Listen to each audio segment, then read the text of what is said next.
Obrigado, Daniel. Thank you. Enfim, acho que agora é hora da gente abrir para as perguntas. E se alguém tem uma pergunta para o Daniel... Okay. Vou falar em inglês, porque, mas eu posso... Alguém pode traduzir melhor que eu. Tá.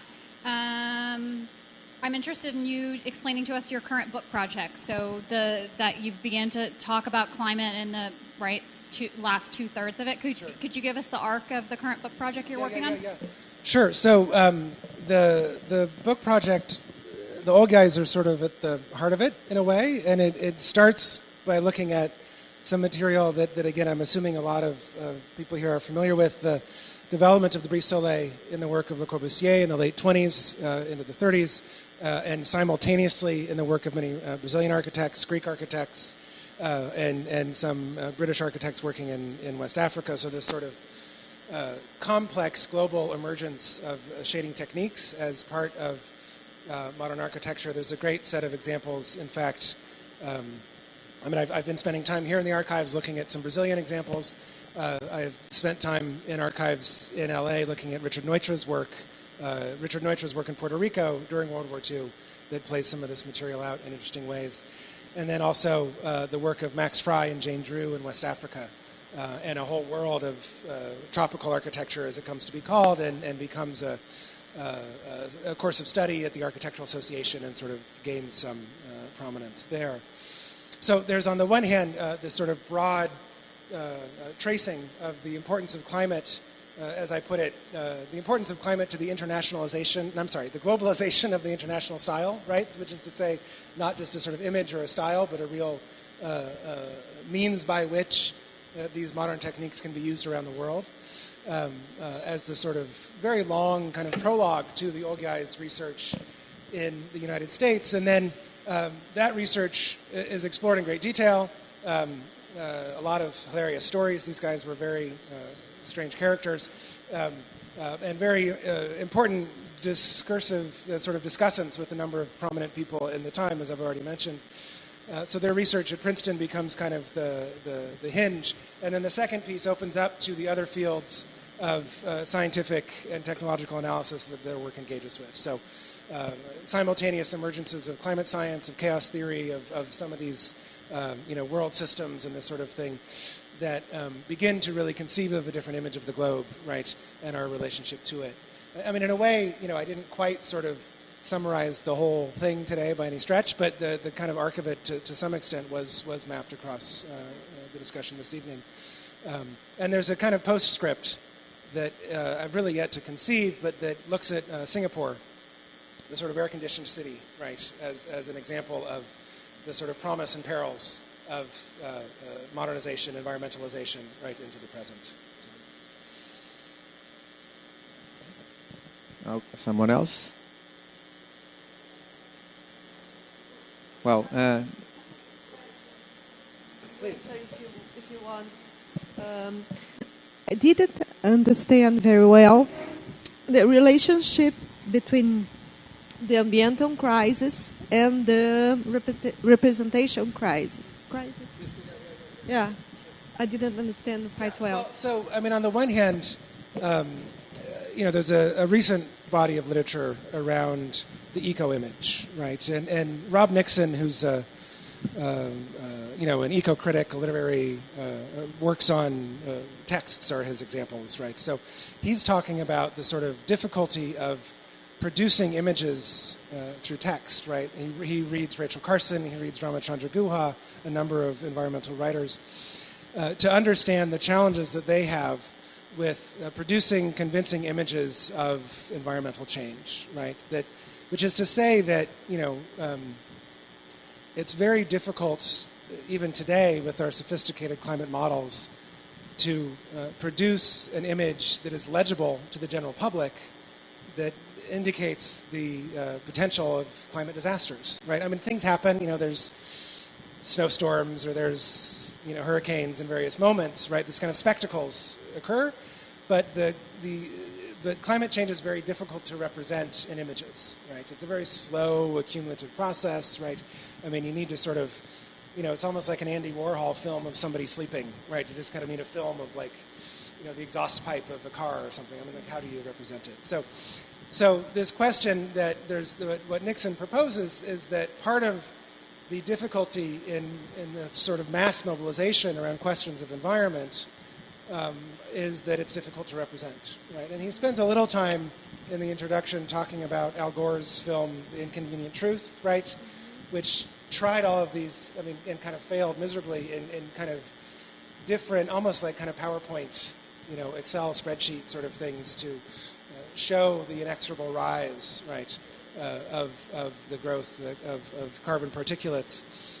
But, settles on this notion that the crisis of climate change is that we can't adequately represent it, right? And so part of what I've been trying to understand on the one hand is the difficulty of that representation. On the one hand, to claim that architecture has been a place where relationships between humans and climate has been represented, right? And that's something that architects know, architectural historians, many of them know. But that there's been challenges there. It's been difficult, right? And the old guys, I think, part of the frustration, their own frustrations of reception, were in part due to the struggles of really representing it clearly, right? Does that clarify? Yeah? Okay. The other question is very technical. Do you know when the Heliodon did this machine to know the shadows? Sure. Or when it was invented? The heliodon, not the thermoheliodon, but just the sun path. Yeah. There's evidence of them at the École des Beaux-Arts in Paris in the late 19th century, strangely enough, right? And not, I don't know how heavily used, right? But the University of Southern Illinois in Carbondale, which is a place where Buckminster Fuller spent a lot of his time.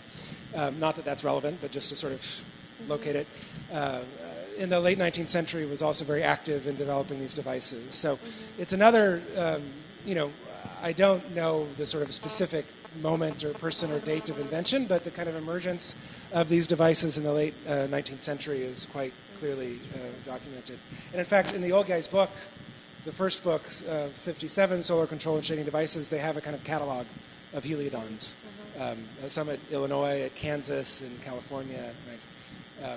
Without dates. They don't ever put dates on anything, which is very frustrating for the historian, right? But I've been able to track some of them down. So. Thank you. Yeah, no, of course. I think it's interesting that in the beginning you showed two houses, the Greenbelt house and the case 34, I think, with the algae. And they somehow, the Greenbelt, it's in fashion today, right? The urban farming, etc.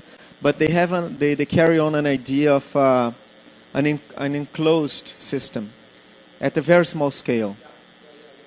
And as you develop the lecture, the last diagrams you showed were like macro diagrams that can, that can look at very large systems. And there are those. I remember when I was a kid, those experiments. I forgot the name of this. Someone will remember. They started to build those bubbles. Biosphere, the biospheres as a tentative to, let's say, to incubate an ecosystem. So this idea of moving from a very small scale to a major ecosystem, and thinking about representation and how can you get to people. Something that I'm wondering here is that,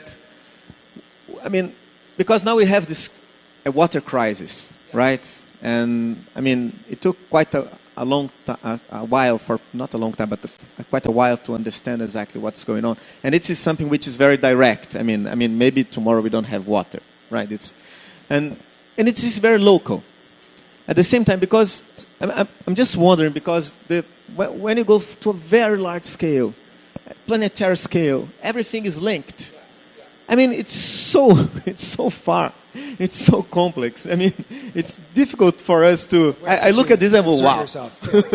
And then I'm wondering if the case is not, and then when we start to discuss about urbanism today, we talk about urban farming, we talk about share system. So we are looking back again to very small scale. So I'm wondering if representation should not look at ecosystems. Of course, they are all linked, but at a small scale. So how do you link it in a very small scale? How do you make people aware in a very small scale? Yeah, no, it's a very interesting set of issues, and I think in particular the Greenbelt House having its, there's there's different versions of it. Sometimes it's open, sometimes it's not. But the notion that the suburban house itself, right, in this drive for American suburbia, that it's this kind of isolated kind of pod, right, on this very large network, and kind of represents, in terms of the family, representing the society, and sort of all of these kind of, the onion peel getting larger and larger.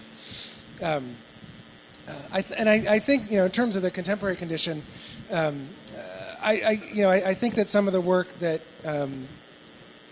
tries to map, I'm thinking of some of OMA's work on mapping Europe and the sort of climate change, what did they call it, Eneropa, right, and the sort of new systems of energy in Europe that was trying to operate at a scale such that it was, as you're saying, sort of difficult to find points of intervention, right? And I think that one of the things that we have today is such a facility with data on the one hand, but I think something of a struggle or a difficulty with recognizing a sort of screen or a filter that would allow us to understand which data points are most important to a given scenario, right? So how to sort of apply a water scarcity filter to the kind of broad range of data that we have available to us, so as to find points of intersection, right? So I think that, which is on the one hand to say that any local diagram, so to speak, or local system, always has broader resonance and ramification, and where you choose to sort of manage it on representational terms, I think is very crucial, as you're suggesting. And I think in different cases it'll mean different things, right? I don't know a lot about this current.